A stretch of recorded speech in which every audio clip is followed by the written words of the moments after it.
Hello friend, কেমন আছো তোমরা সবাই? আশা করি ভালো আছো, আমিও ভালো আছি। দেখো বিকেল এখন 5:30 পৌনে 6টা বাজছে।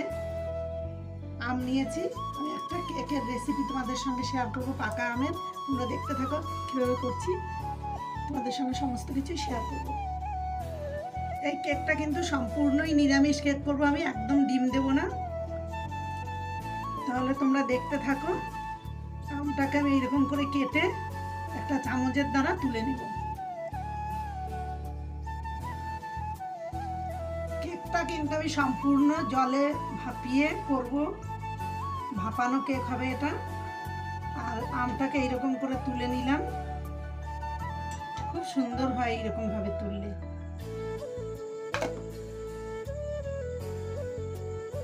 দেখো কত সুন্দর আমের কালারটা, আমার একটু ফুড কালার দিতে হবে না। এখন আমি এই বাটির মধ্যে নিয়ে নেব 100 গ্রাম ময়দা। 100 গ্রাম ময়দার সঙ্গে আমি নিয়ে নেব বেকিং পাউডার, এই চামচের 1 চামচ। নিয়ে নেব 50 সয়া তেল। সুন্দর করে তেলটা, ময়দাটা আর বেকিং পাউডারটাকে আমি সুন্দর করে মিশিয়ে নেব। তারপরে এই মেশানো হয়ে গেছে, আমি এর ভেতর দিয়ে দেব এই যে আমের পালটাকে, যেইটাকে আমি মিক্সিতে করে আম চিনিটাকে সুন্দর করে ফ্রেশভাবে রেডি করে নিয়েছি আমটাকে, যেন একটু আঁশ না থাকে।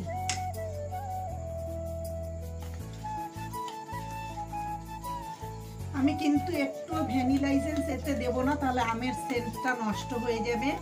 তোমরা কিন্তু অবশ্যই এই ভিডিওটা দেখো, আর ভালো লাগলে চ্যানেলটাকে অবশ্যই লাইক কমেন্ট শেয়ার করে দিও। যারা ইউটিউব থেকে দেখবে অবশ্যই সাবস্ক্রাইব করে দিও তোমরা, যারা এখনো সাবস্ক্রাইব করোনি। আর ডান দিকের বেল আইকনটা ক্লিক করে দিও। আর যারা এখনো ফেসবুকে দেখেছো অথচ আমার ভিডিওগুলো ঠিকঠাক ফলো করছো না, তারা কিন্তু ফলো করো পরের ভিডিওগুলো দেখার জন্য। এর সঙ্গে আমি আর একটা জিনিস দেব, সেটা তোমাদেরকে দেখাচ্ছি কি দেব।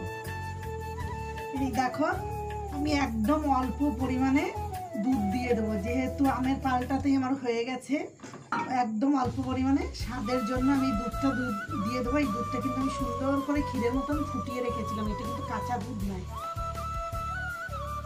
এটা যত সুন্দর ফাটা হবে কেকটা তত সুন্দর হবে। আর একটা জিনিস আমি দেব, সেটা একদম যখন কেকটা বসাবো তখনই দেব। তোমাদের সঙ্গে সমস্ত কিছুই আমি শেয়ার করব, আর সমস্ত কিছু ঘরোয়া উপকরণ থেকেই হবে এইসব। এরকম হয়ে গেছে। এখন আমি তাহলে জলটা বসিয়ে দেবো, আর যে বাটিটা আমি কেকটা বসাবো সেই বাটিটা রেডি করব। জলটা আমি বসিয়ে দিয়েছি এই কড়াইয়ে। জলটা ফুটতে ফুটতে আমি এই কেকটাকে বাটিতে বসিয়ে দেবো। এই বাটিতে আমি কেকটা বসাবো, সুন্দর করে তেল মাখিয়ে নেব। তোমাদেরকে বলেইছি আমি আর একটা জিনিস দেবো, দেখো ইনো দিচ্ছি, কেননা যেহেতু আমি ডিম দিইনি, আর ইনোটা অনেকক্ষণ আগে দিলে এতে কাজ হয় না। ইনোটা কেকটা বসানোর আগে আগেই দিতে হয়। এখন আমি বাটিতে তেল ব্রাশ করে নিয়েছি, বাটিতে সুন্দর করে কেকটাকে বসিয়ে দেবো। দেখো জলটা ফুটে গেছে, এখন আমি এর ভেতরে একটা স্ট্যান্ড বসিয়ে দিলাম। এবার বাটিটা বসিয়ে দেব। প্রথমে এইটা দিয়ে কেকের বাটিটা ঢাকা দিয়ে দেবো, তারপরে এই গামলাটা দিয়ে ঢাকা দিয়ে আধা ঘন্টা জলে আমি ফুটিয়ে নেবো। ততক্ষণ তোমরা অপেক্ষা করো, তাহলে আমি আধা ঘন্টা পরে তোমাদের সঙ্গে দেখা। তাহলে আমি আধা ঘন্টা পরে ঢাকাটা একবার খুলে দেখে নেব কেকটা আমার কতদূর। দেখো একটুও লেগে নেই, মানে কেকটা হয়ে গেছে। কেকটা হয়ে গেছে মানে আমি নামিয়ে নেব। এর পরের এই ছুরিটা দিয়ে আমি চারিদিকটা একটু করে নিলাম। কেকটা পুরো উঠেই গেছে। কেকটা অল্প অল্প গরম থাকায় আমি এই কানিটা দিয়ে ধরে কেকটাকে এই যে ঢেলে নিলাম।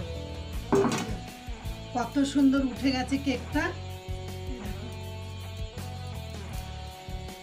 কত সুন্দর হয়েছে দেখেছো। এখন আমি কেকটাকে সাজিয়ে নেব।